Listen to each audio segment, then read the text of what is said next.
When Jolene was born, Hyde was in boot camp up at Fort Lewis, Washington.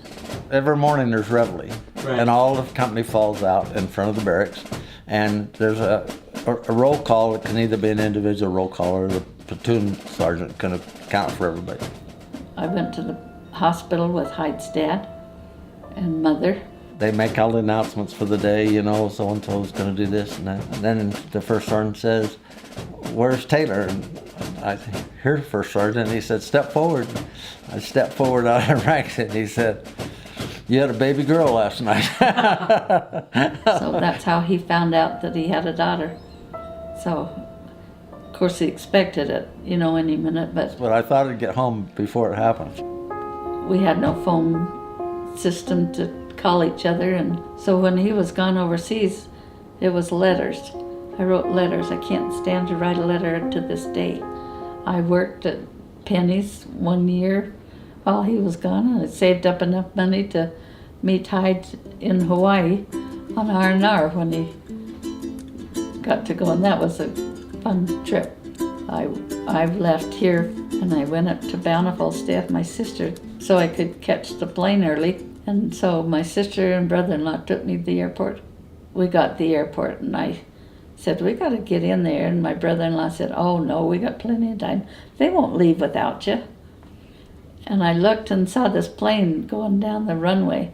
I said, "There's my plane that's leaving." And my brother-in-law said, "No, they won't leave without you." Little did he know, none of us knew about flying, you know, but they did leave without me. So I missed my flight to Hawaii.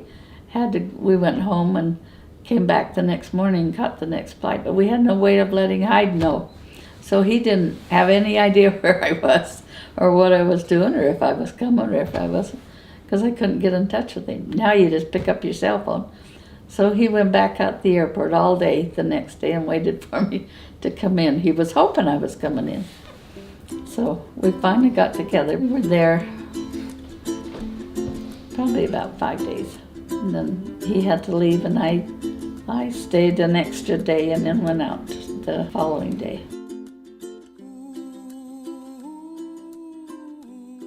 It was hard. It was hard to raise two little kids by yourself. We were stationed in Walla Walla, and Aaron was just a tiny baby. He had his first birthday on this trip. We went to Estes Park and down through the canyons, and we went all over, and he just thinks he should go on a camping trip for his birthday, no matter where we were. He learned camping from an early age. One summer, it was probably our most memorable, but we camped from Canada to Mexico. We were being stationed back down at Fort Benning, or El Paso, I guess it was. And so we went from Canada to El Paso. By the time we got to El Paso, we were still in our tent. We didn't get a motel or anything, and the sidewalks were so hot that even in our shoes, we couldn't stand to walk on the sidewalk. It was to the pool, to the theater, to watch a movie, or somewhere inside that we could get to keep cool while Hyde was in doing these military things. It was hard to have him gone. He was just gone all the time, so we just did everything as normal as we could with the kids, not skipping a beat. We had Christmases and Thanksgivings and birthdays.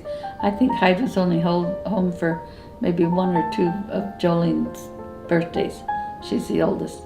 And I think by the time she was married, he had only been home for a couple of her birthdays. Drive on with vigor, you know.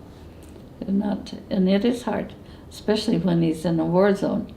He was on the front lines for the whole Vietnam tour. He was on there. It was hard not knowing if he was coming back or not, you know. And I had a incident with my home teacher. He was in the ROTC department, lived just down the street. He was here. I came home from work and he was here in the Army van. And that's just a sure sign that something's happened. I went and I said, "Boy, you better be here for my home teacher and not as my survival assistant officer." He felt so bad. He never did ever forget that. He never did it again. And I didn't let him forget it.